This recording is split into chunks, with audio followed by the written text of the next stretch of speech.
Hindi alam saan ba ako pupunta. Pag habang naglalakad po, pwede talagang madapa. Sige po mga kapatid, anyaya ko kayong sandaling ipikit ang inyong mga mata. Tayo po'y patuloy na dumulog sa ating Panginoon. Maraming salamat sa iyo, aming Ama, sa umagang ito. Napakabuti mo po sa aming mga buhay dahil muli mo kaming ibinangon. Binigyan ng panibagong pagkakataon, Lord, pag-asa, kalakasan, buhay. Salamat sa regalo mong ito sa amin sa araw na to na muli hahayaan mo makita namin yung pong mga bagay na gusto mo pang makita namin, yung mga purposes mo patuloy pang maserve, O Diyos, sa buhay ng bawat isa. Marami po, Panginoon, ninais na makadalos sa mga ganitong gawain, ngunit hindi nagkaroon ng pagkakataon. But yet, Lord, we are grateful, Lord, that we are here this morning. Alam namin yung pagparito dahil gusto namin yung aming paggising, kalooban mo ito sa aming mga buhay, O God. Lord, we just thank you for this day and for allowing us even to hear your message unto us. Dito speak, Holy Spirit, we will just allow you, Lord God, to have your own way to us. O God, enlighten us as we give you all the glory, the honor, praise, and thanksgiving in Jesus' name. And people of God will say, Amen. Sige po, palakpakan po natin ang Panginoon. So Proverbs 15:3, ano ang sabi nga? The eyes of the Lord are in every place, watching the evil and the good. Kaya nga wala naman talagang nakakaligtas. Ang paningin po ng Panginoon ay nasa lahat po ng lugar. Wala pong natatago sa Kanya. Sabi niya nga, di ba? Heaven is my throne, the earth is my footstool. Tuntungan lang ng paa niya itong mundo. At gagahanip lang po tayo. Kasi kapag sasakay ka ng eroplano, pag nakita mo, ganyan lang pala talaga kaliit dyan sa baba. Ano eh? Paano pa kaya ang Diyos? Having heaven as His throne, no? So napakaliit natin. That's why sabi nga, yung kanyang paningin nasa lahat ng dako. Kita niya. Yung ginagawa po ng bawat isa. Mabuti o masama. Actually, siya ang gumawa sa atin. Alam niya rin yung ating puso. Alam niya yung ating motibo. Kaya nga ang Diyos, sabi nga, hindi talaga siya, what is that word for that?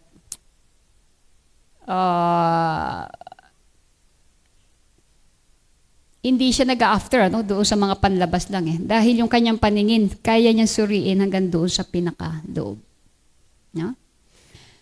So, again, the eyes of the Lord are in every place, watching the evil and the good. Now, as we can see here, mga kapatid, itong vision po na to. Vision, this is the power of seeing. Pag sinabing may vision, you have that power, to really see things. Vision, something supposedly seen in a dream. Ito po ay nakikita din natin sa ating mga panaginip. Iba rin po yung bungang tulog. Iba yung pangitain. Bungang tulog, kaiisip hanggang nakatulugan. Pero pag sinabing vision, it has something to do, para po sa gawain ng Panginoon. And also vision is the ability to foresee something. No? It gives us direction. Yun po kasi ang napakahalaga. Mga kapatid, ang hirap pong mga pa. Mahirap pong mga pa. Ha?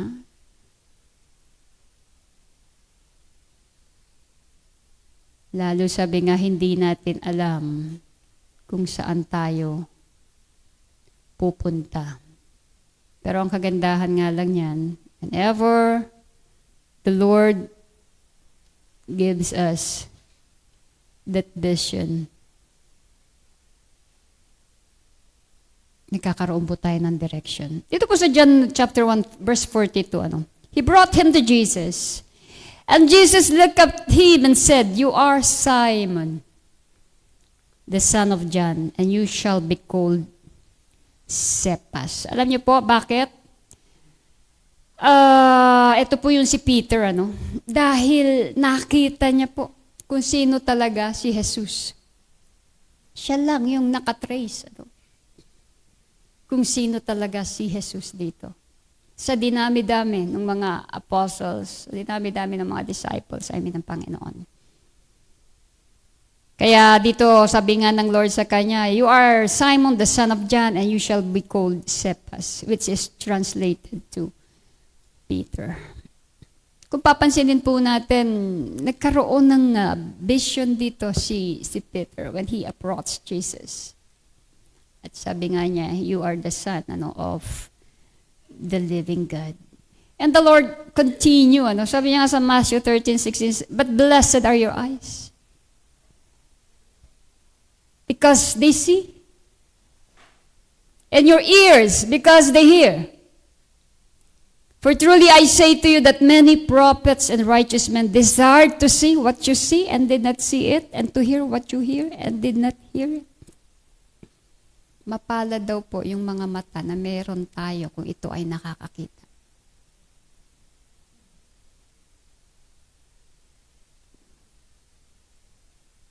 Makita natin kung ano yung mga bagay na gustong ipakita sa atin ng Diyos. No? And that is vision. Alam niyo po, even Jesus, when He prayed, sabi niya nga, at that time Jesus said, "I praise you, Father, Lord of heaven and earth, that you have hidden these things from the wise and intelligent, and have revealed them to infants." Sa passage na to, kung makikita natin, may mga bagay na sabi nga, sadya talagang itinago doon sa mga wise. Kasi ito yung time na to na sinasabi ng Panginoon, "You have hidden these things to the wise." Pero hinayaan mong makita ito nung mga ang kagaya ay isipan ng sa bata. You have revealed them to infants. Mga kapatid, alam po ba natin na hanggang ngayon marami ay nag-aantay pa rin ng first coming ng ating Panginoon? Kasi even believe na nagkaroon na siya ng pagdating dito. Marami pong mga tao na hanggang ngayon hindi nila maunawaan na si Jesus ay Diyos. Pero sa atin, parang napakadali lang nating maintindihan yung mga bagay na yan. But to some, it is still being hidden. Pag sabi kasing pangitain, it is also, sabi nga po, yung ating eyes of understanding, yung hindi natin maintindihan, hindi natin maunawaan. Why then, with us, it is very, very clear. It's easy for us to understand, these things that God is revealing. That's why He really praised the Father, At sabi niya nga, "You have hidden these things from the wise." Hindi po ito nakita ng mga matatalino. And yet, ni-reveal niya.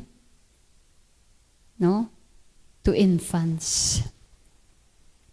So mga kapatid, doon po sa parable of the sower, ang dami pong pumunta doon more than 5 or 1,000, whatever. Kasi yun yung continuation nun nung gumawa siya ng miracle that time. Pero sa dami nung mga pumunta doon para makinig sa pangangaral ng Panginoon, ilan lang talaga yung nagpaiwan. And those were only the disciples of Jesus. Lahat nag-alisan. Pero ito pong mga disipulo niya, hindi rin naman talaga nila naunawaan, pero nagpaiwan sila. At hindi sila nahiyang magtanong. Sabi nga po, maaring pag hindi tayo, or pag nagtanong tayo, sa ngayon, pwede mong sabihin, hindi ko yan alam, dahil nagtanong ka. Pero kung hindi mo na yan tinanong, panghabang buhay, hindi mo na yan malalaman. Kaya sabi nga, kung ikaw ay matalino, magtanong ka. Minsan kasi ayaw natin kasi baka sabihin nila hindi ko alam. Well, that is the truth. We really don't know. But if you're going to ask, you become wise. Dahil you will understand things because you asked. Diba? Yan sabi ng Lord, asked.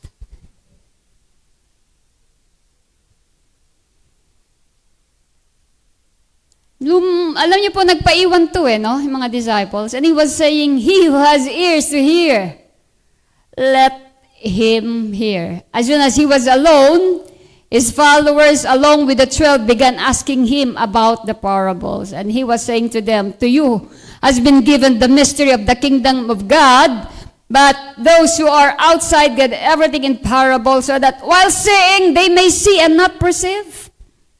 And while hearing, they may hear and not understand. Otherwise, they might return and be forgiven. Tumitingin sila pero hindi naman nakakakita ang kanilang mga mata. Nakikinig sila pero hindi naman talaga nakakaunawa ang kanilang mga tainga. And it's very hard. It's very hard. Alam po ng Panginoon yun. At kung titignan po natin sa Bible, yun lang po talagang nagre-remain. Sila talaga yung nakakaunawa. Pero yung mga umalis, hindi nagtanong, hindi talaga nagkaroon niya ng pagkaunawa. Nakita niyo ang Lord, lagi niya sinasabi, remain in me. Diba?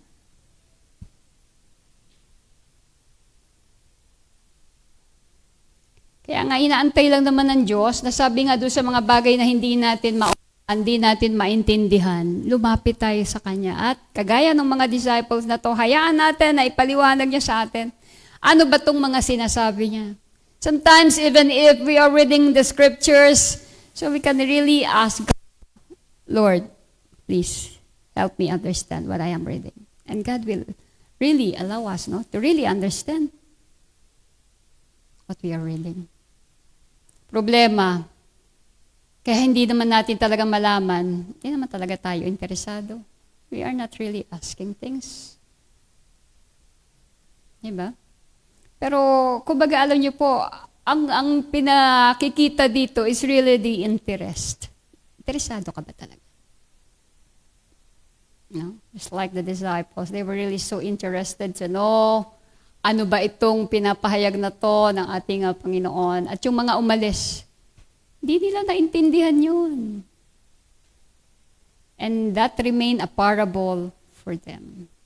Pero itong parable na to, because the disciples remained and they kept on asking, Jesus, and asked Him to really, Lord, let us know what does that parable means. So sinadya pala ng Panginoon yun. Kaya sabi niya, gumagamit siya ng parable. Sinadya niya pala yun. Bakit? Sabi niya, so that while seeing, they may see and not perceive. Okay? So gusto ko lang pong basahin sa Tagalog para makita po natin. Mark chapter 4. Ayan.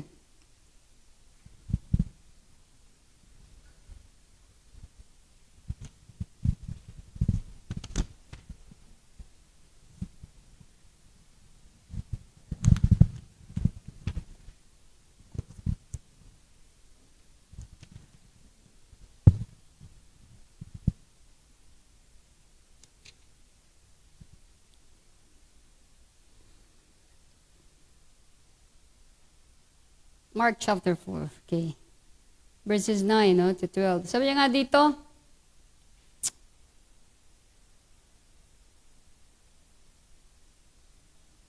makinig ang may pandinig. Okay. Nang nag-iisa na si Jesus, ang ilan sa mga nakikinig ay dumapit sa kanya kasama ang 12. Hiniling nilang ipaliwanag niya ang talinaga. Sinabi niya, ipinagkakaloob sa inyong karapatang maunawaan ang hiwaga tungkol sa taong maunawaan tungkol sa kaharian ng Diyos, ngunit sa iba na nasa labas, ang lahat ng bagay itinuturo sa pamamagitan ng talinaga. Upang tumingin man sila ng tumingin, ay hindi sila makakakita. At makinig man sila ng makinig, ay hindi makakaunawa. Kung hindi sila ganito, nagbalik loob na sana sila sa Diyos at napatawad sila. Sinasadya po ng Panginoon. No? Kaya nga sabi ng Panginoon, mapalad ang inyong mga mata kung yan ay nakakakita. Dahil yung mga may paningin, sadyang binubulag ng Diyos upang sabi nga magkaroon ng tunay na, no? Talagang makakita siya ng totoo. Again, sabi nga dito sa Matthew 13, the kingdom of heaven is like a merchant seeking beautiful pearls, who when he had found one pearl of great price went and sold all that he had and bought it. Meron pong nakita itong taong ito.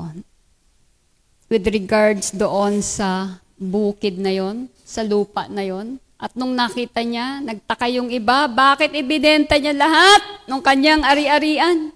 Para bilhin lang yung maliit na lupain yan. Pero alam niyo po, dahil yung taong yun, may nakita siya, may alam siya na may nakabaong perlas doon, na mas higit pa ang halaga doon sa kayamanan, no, na kaya niyang ibigay.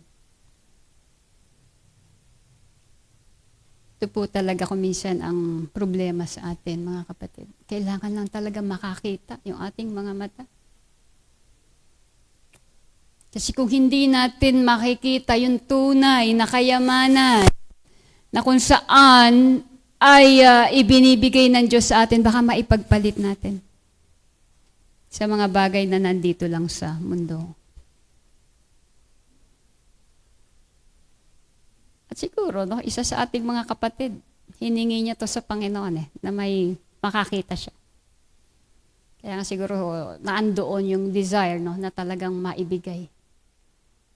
Because he can see, no, the bigness of God in her life. At totoo talaga yon.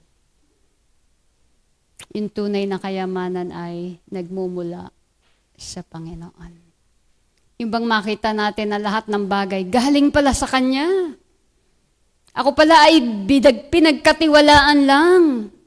Bakit nga ba napakahirap para sa atin na magbalik? Diba?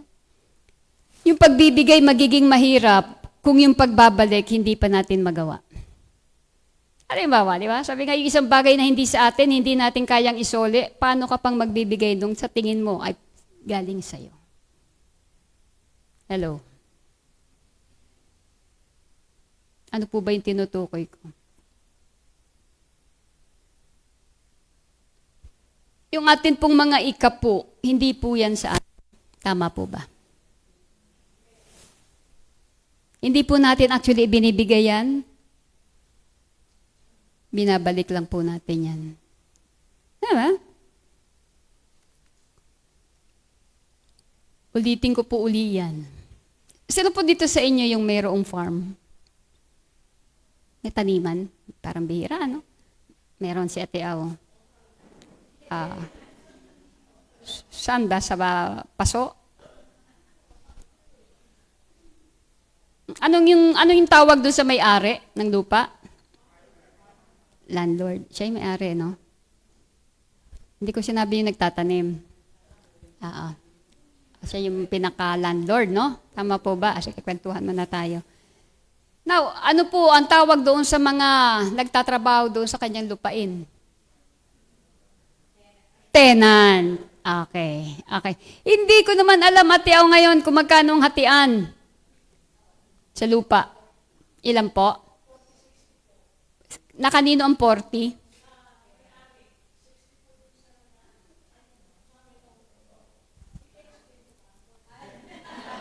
Ano po? Oh, okay. 40 sa may-ari, 60 sa tenant. O pag ganun po, masaya na yung tenant nun? Masaya na po yung tenant nun? Masaya na, bire mo, mas malaki yung kanyang tinatangkilik, di ba? Sa may-ari, 40 lang. Okay? Paano kaya kung sabihin ng may-ari, o sige, 10 na lang sa akin, sa'yo yung 90. Ano kayang gagawin ng tenant? Doon sa may-ari. Hello? Ano po kayang gagawin? Mamahalin. So, anong pagmamahal ang gagawin para maipakita yung pagmamahal na yon? Ano kayong pwede niyang gawin doon sa tenant? Pagsisilbihan.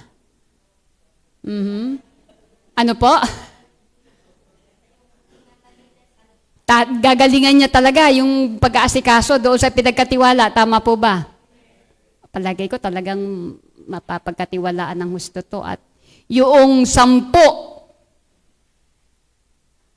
palagay ko ibabalik niya. Paano naman po kung doon sa 10 kinuha pa ng tenant? Ano naman po masasabi natin doon sa tenant? Po? Hindi ko. Ayan, swapang daw, ayan. Parang bumalandra sa tenga ko, swapang. Gano'n, di ba? Sakim, sabi nung iba.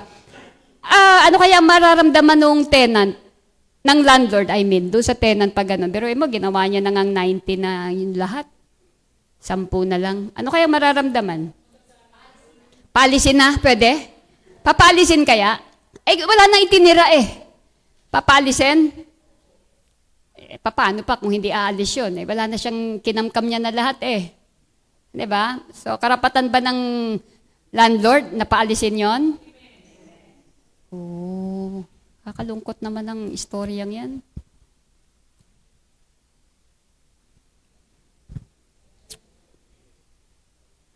Kakalungkot. Diba? Kumbaga, binigyan na nga ng, noong una, 60. Hindi ko alam na gano'n. Ang laki na pala nun. Tapos, alam nyo, naging generous pa itong landlord. Ginawang 90. So, sabi niya, sige, sa'yo na lang tong 90. Okay na ako. Dito sa 10. Basta, ibalik mo lang yan 10 para naman may magamit pa. No? Oo. Parang ito po pala yan, Kung titingnan natin, yung sinasabi dito. Okay? Sa Malakay, chapter 3. Basahin ko lang po kung may pagkakahalin tulad ito, Sasabi niya, ako si Yahweh, hindi pa kayo lubusang nalilipol. Bakit kaya nagagalit dito si Yahweh? Sapagkat hindi ako nagbabago sa aking pangako. Subalit tulad ng inyong mga ninuno, tumalikod kayo. At sinuway ninyo ang aking mga kautusan. Manumbalik kayo sa akin at manunumbalik din ako sa inyo, sabi ni Yahweh na makapangyarihan sa lahat. Sabi niya, tinatanong ninyo, paano kami manunumbalik sa inyo? Dito po sa verse 8, may tanong ang Diyos dito. Sabi niya, ang tanong ko na matuwid bang pagnakawan ng tao ang Diyos? Matuwid po ba? Hello? Matuwid po ba? Hindi po. Parang yung doon kanina, Yung sa tenant at sa landlord, 10 na nga lang. Balik mo lang 10. Kinuha. Diba? Pati yung 10 na dapat ibalik. Kaya nakarinig ako ng word na swapang.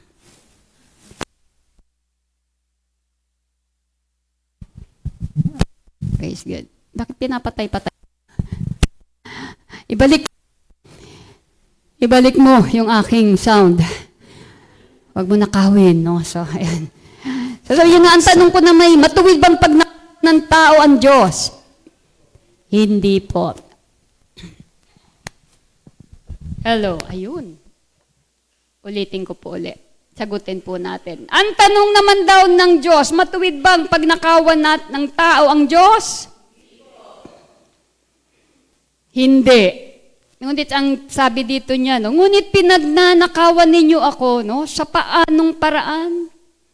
Sa mga 10 bahagi at mga handog, isinumpa ko kayong lahat sapagkat ako'y pinagnanakawan ng buong bansa. Dalhin ninyo ng buong buo ang inyong mga 10 bahagi sa tahanan ng Diyos upang matugunan ang pangangailangan sa aking tahanan. Subukan ninyo. Subukin ninyo ako sa bagay na ito. Kung hindi ko buksan ang mga bintana ng langit at ibuhos sa inyo ang masaganang pagpapala. Hindi ko rin hahayaang salantain ng mga balang ang inyong mga pananim at mamumunga ng sagana ang inyong mga ubasan. At dahil dito, sasabihin ng lahat ng bansa na kayo'y mapalad sapagkat napakainam manirahan sa inyong lupain. Sabi ni Yahweh na makapangyarihan sa lahat. Mga kapatid, kung titingnan po natin sa atin, tayo po ay steward lang talaga.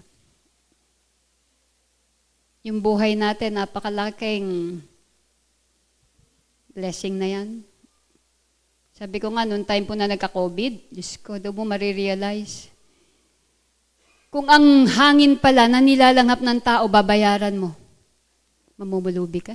Kaya noon, ang presyo ng oxygen, ginto.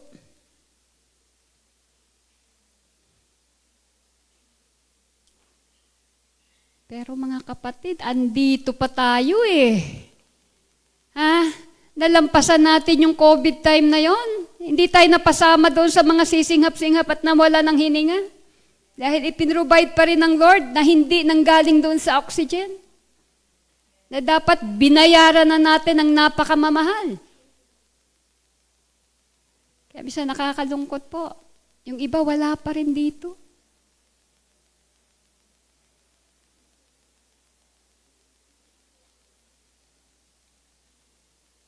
Kaya nga po si Colgate, kilala natin si Colgate, di ba? Dati po nung siya ay naging Kristiyano, 60, binibigay niya sa Panginoon, 80, kaya lang nag-decide na siya, Lord, sa'yo na po yung 90. Sa akin yung 10, binaligtad niya rin. Di ba? Eh sabi ng Diyos dito, pangako niya,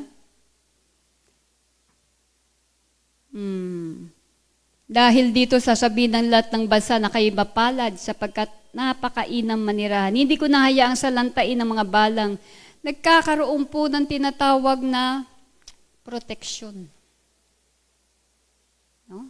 Even po doon sa ating mga possession.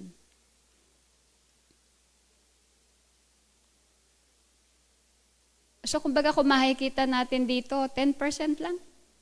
Pero si Colgate nga kaya nga ngayon, di ba, pag bibili ka ng toothpaste, pabili nga po ng Colgate na close-up. Kahit saan, kilala siya. Because that is the promise of God. Makikilala talaga.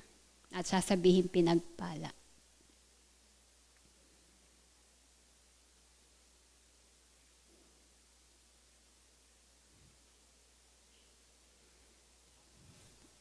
Lahat po ibinigay sa atin ng Panginoon, pero doon sa ating mga natangkilik na, no? Tinatangkilik. Ang sabi lang ng Lord, bigay nyo lang yung 10%. Ano po yung 10%? Or ibalik nyo lang yung tithes. O biruin mo. Sa 100 saging, ilang saging lang po ang para sa Diyos? 10. Kaya po ba? Kaya? 1,000 saging, ilan po ang sa Diyos? Kaya po bang ibigay? Punta po tayo sa baka. Sa 10 baka, ilan po ang sa Diyos dyan? Kaya po bang ibigay ang baka? Sa 100 baka, ilan po ang sa Diyos dyan na baka? Marami-rami na, kaya po ba? Magkano ba isang baka ngayon? Diba? Kaya kung minsan po, alam niyo mo, nagkakaungguyan ang mga Kristiyano kasi hanggang saging lang yung kayang ibigay. Pagdating na sa mga baka, teka muna, mag-isip-isip ka muna, malaki-laki ang halaga niyan, okay lang tong saging. No? Actually, yan nga po yung sinishare ng ating kapatid kanina Naisip niya, malaki to kaya lang, she decided to give. Because meron siyang pangitain, nakakakita yung mata niya, alam niya. Lahat ng bagay galing to sa Diyos. Kaya sabi ko nga, kung yung mga bagay na hindi sa atin, hindi natin kayang ibalik, actually binabalik lang yan Hiningi lang ng Diyos, 10 lang. Hindi, mahihirapan po tayong magbigay. Kasi sasabihin natin, eto, akin na talaga to eh. Ito babalik ko, hiniram ko lang to eh. Sige, ibalik ko. Di ba? Pero sabi nga, yung hindi na nga sa atin at nahirapan pa tayong ibalik, gagalit talaga yung may-ari niyan.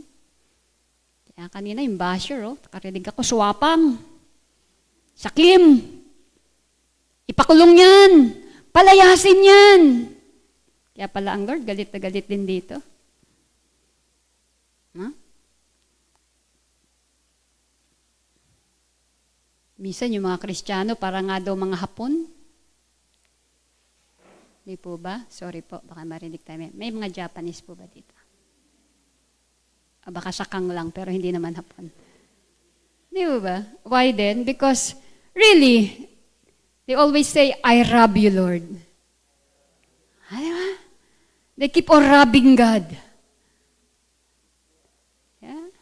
Isa, akala natin, we are saying that, I rob you, Lord. I rob you.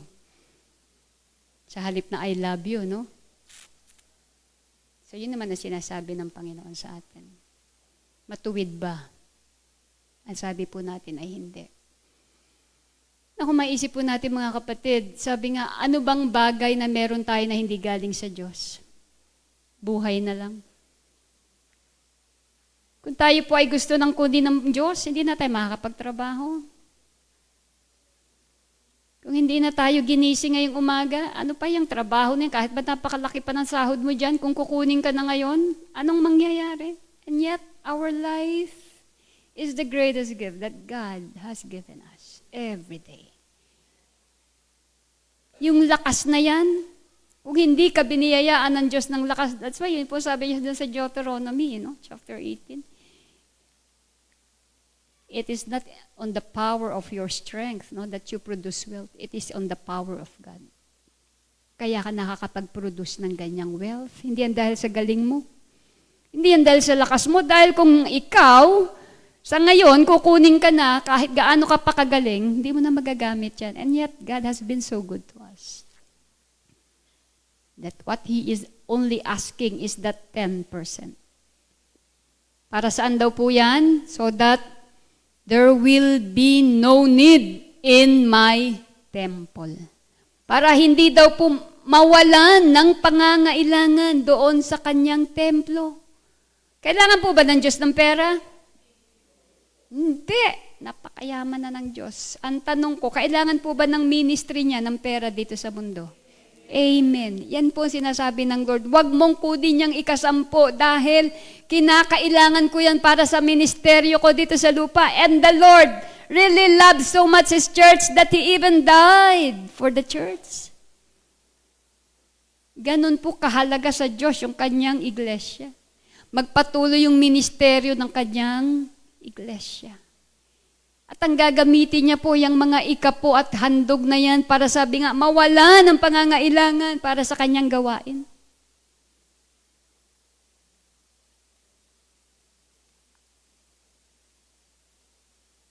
Actually, may kinakaharap po ang ating church sa ngayon. Nakakalungkot man. And yet, sabi ko nga, kung talaga lang magiging tapat po yung bawat isa, kakayanin sana.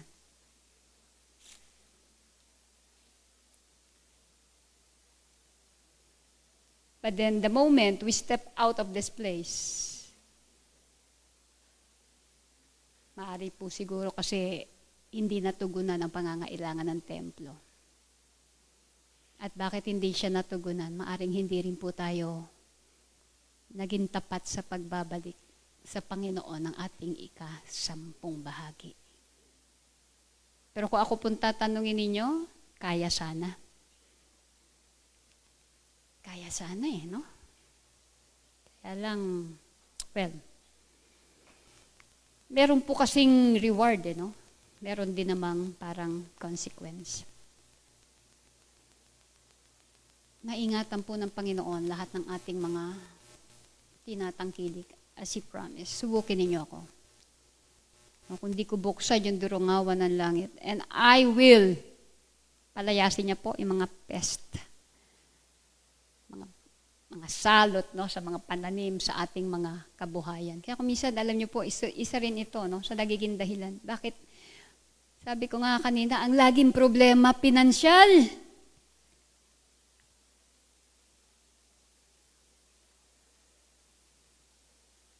Ito lang naman po ang susi dyan eh. The problem is, the Lord has given us already the key. Ang problema po sa marami, yung susi na yan, hawak lang, hindi ibinubukas. Ayaw gamitin. And then we keep on saying, ang hirap ng buhay. Bigado talaga.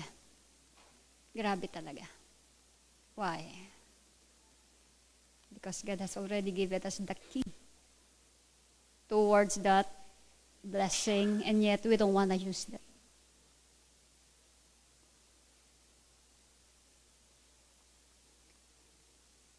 Anyway, later, no? Please don't go out muna mamaya. Tutuloy lang po natin. Ba't ba tayo napunta doon? Ba't ba napunta? Nakarinig ako ng word na swapang. Anyway, siguro for us just to understand, no? Para lang maipakita na talagang maganda yung mata natin, nakakakita. Meron tayong mga pangitain, yung tenga natin nakakarinig because it's so hard.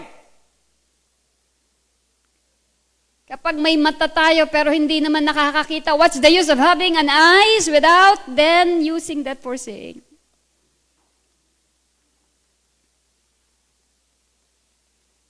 At bisan sabi nga nila, sino ba talaga yung tunay na nakakakita? Sino ba talaga yung tunay na nakakarinig?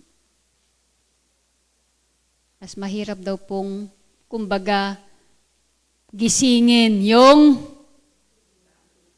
gising. Yung tulog, magulatin mo lang yan eh.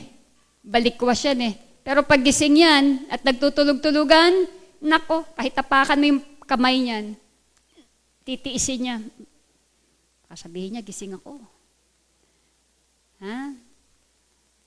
Minsan mahirap din po sa atin, mga Kristiyano. Kaya mas mahirap tayo makakita. Kasi we have eyes and yet we really don't want to see. Yeah, kaya sabi nga, let those who have ears listen. Lahat daw nung may tenga, makinig. Dahil hindi naman lahat ng may tenga nakakarinig eh. At ang napakahirap po yung nagbibingi-bingihan. Wala na pag-asang makarinig yan.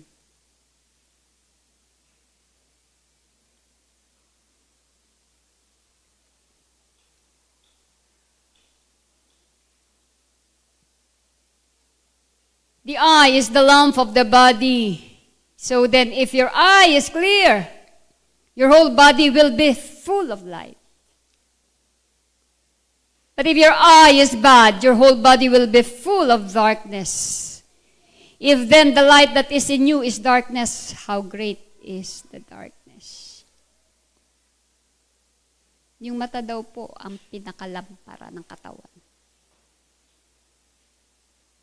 Kaya sabi nga, kung malinaw ang iyong mata, yung buong katawan ay maliliwanagan. But if our eye is bad, our whole body will be full of darkness. Padilim yan. Di natin makita yung kaliwanagan ng salita ng Diyos. If we will remain blind and deaf, if then the light that is in you is darkness, how great is the darkness? Masahol pa daw po sa bulag yung isang tao na may mata pero sadyang hindi o ayaw makakita. Napakadilim niyan.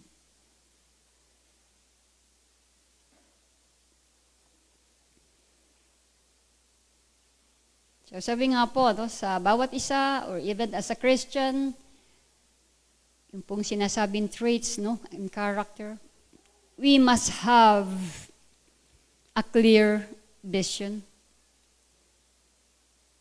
Yun po yung gusto nating mangyari. Ako nga, I'm doing everything para maging 2020 yung vision ko. Ang hirap po kasi. Ang hirap.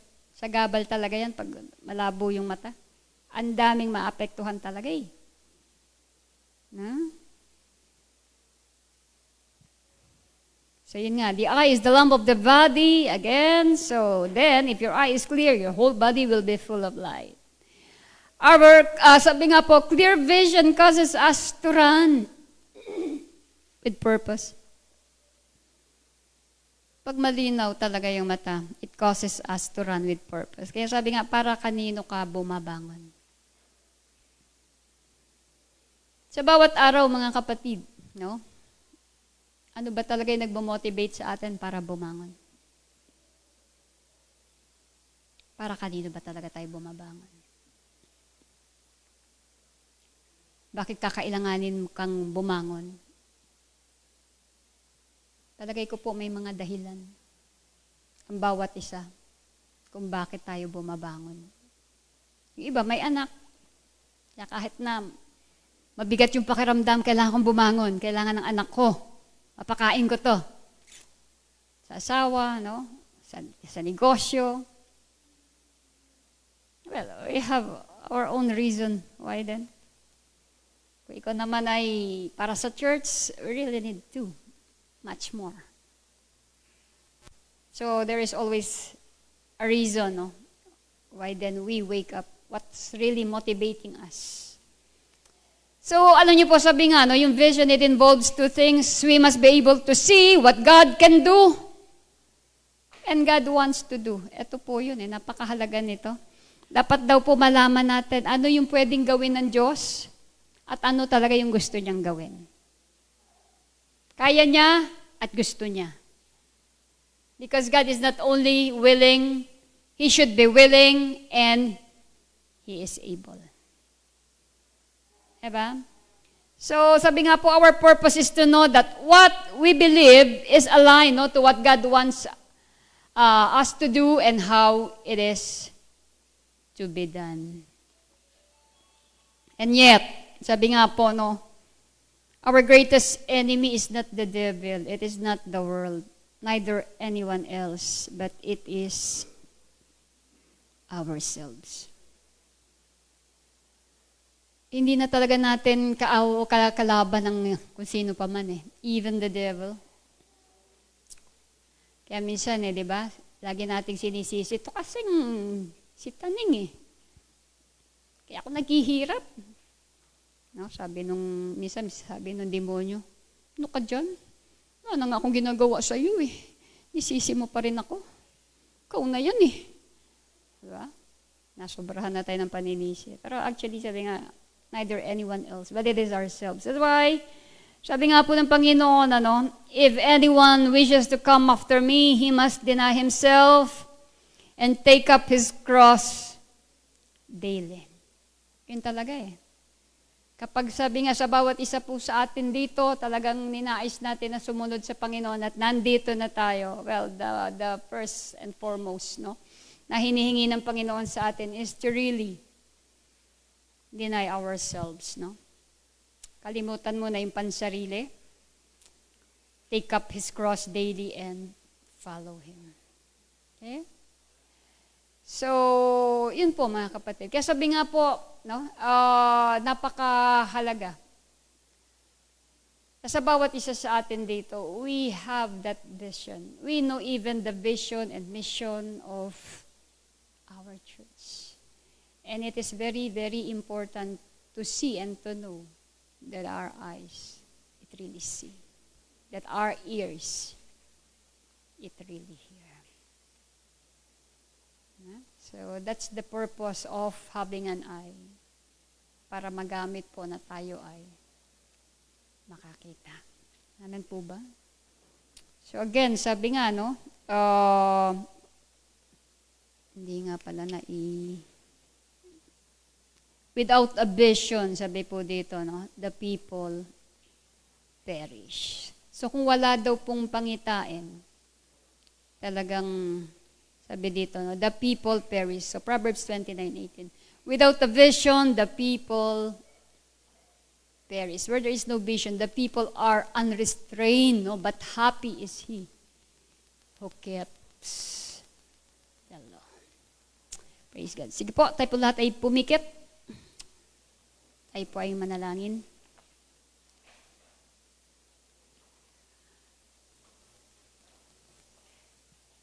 Yes, oh God, Lord. Father, we just thank you. Thank you for this morning.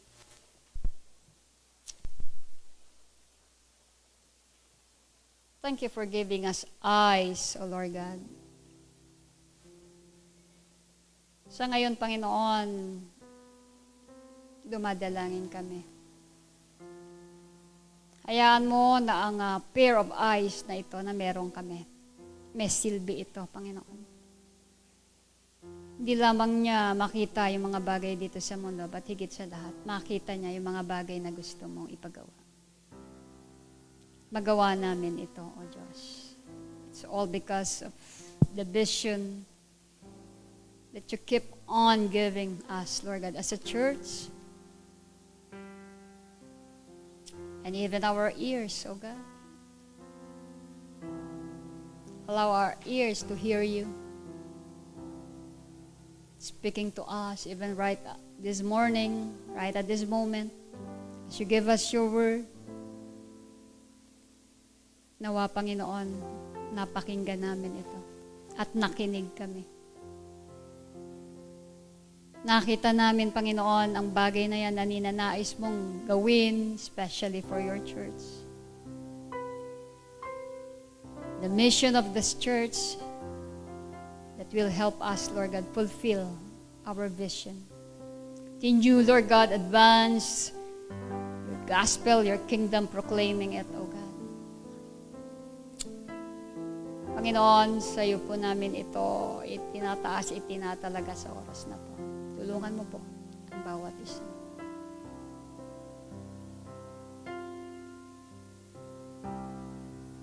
Kung may mga pag-aalinlangan pa kami, Panginoon, sa aming mga puso, Lord, kagaya rin po ng mga disciples mo, increase our faith. Kung nakita mo na ito rin po yung nagpapahirap sa amin, Panginoon. Upang kahit na nakikita na namin, naririnig na namin, hindi pa rin kami makasunod, O God. We will humble down ourselves before you and ask your help, Lord. Just like what the prayer of the disciple, Lord. Increase our faith, Lord God. So that we could be able, Lord God, to fulfill, O God, Lord, that vision that it will turn, Lord God, into a mission unto us, O God. Panginoon, napakahirap po. Sabi mo nga, kung yung mga mata na yan ay hindi makakita. Tunay na kadiliman, Panginoon, ang idudulot nito sa aming mga buhay. Kung yung mga bagay na yan na nais mong makita at ipinapakita mo, Lord God. Mga bagay na yan na nais mong marinig namin, Panginoon, tulungan mo kami. Dahil alam mo po, Panginoon, yung mga nakakarinig, sila yung mga sumusunod. Pero yung napakinggan lang at hindi tumalima, sila yung sinasabi mo, Panginoon, na hindi nakarinig kailanman. Oh God, Lord, we pray, help us, even this morning. Marami na po kami napakinggan, Lord. Marami ka na rin pinakita sa amin. But maybe, Lord, this is the time we're in. As you give us your word, Lord God, grasyahan mo po kami na by this time, makasunod kami. Doon sa aming nakita, doon sa aming narinig. Dahil napakahirap po, Panginoon. Natahakin yung direksyon na hindi yun ang ibinibigay mo. Tahakin, Panginoon, ang sarili naming mga direksyon. Kami po ay magbingi-bingihan, kami po ay magbulag-bulagan. Oh Lord, help us.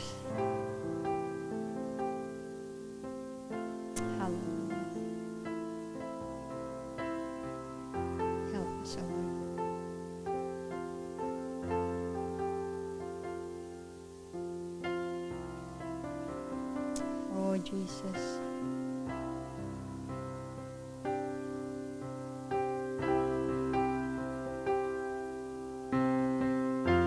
Hallelujah.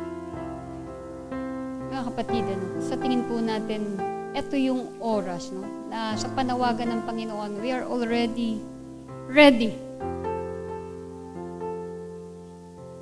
na talagang sundin, ano, yung kanyang sinasabi sa atin, yung kanyang pinapakita. I know that God has showed us everything, every day, clearly. But maybe the only thing that is lacking is yung po talagang ma-fuel up tayo, no, na masunod, ano ba itong gusto ng Diyos na ipagawa sa atin. We will pray, brethren, no? We will help you pray this morning. Just be humble enough and admit. Kagaya po ng mga disipulong yun, no? Hindi sila nahiya aminin sa Diyos, Panginoon. Paliwanag mo sa amin, handa kami sumunod. Pakita mo sa amin, tuluyan. Ask God to really continue open our eyes, open our ears, so that we can continue to obey, to follow Him. Kagaya ng mga disipulo, hindi sila nahiya aminin sa Diyos, Panginoon.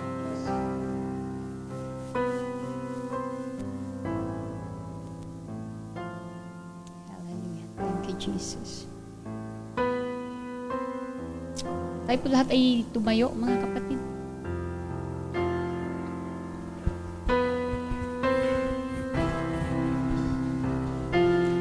Amen. I want to call you here in front. If you think you need the help of God, we'll be praying for you, no? If you are really decided to be used by the Lord to accomplish His mission, His vision, please come forward. And we'll be praying for you. No? Patuloy po na mabuksan ng Panginoon yung ating mga mata. Hayaan niyang patuloy makarinig ang ating mga tainga. No? And we'll be willing by this time to really fulfill whatever things He wants us to do.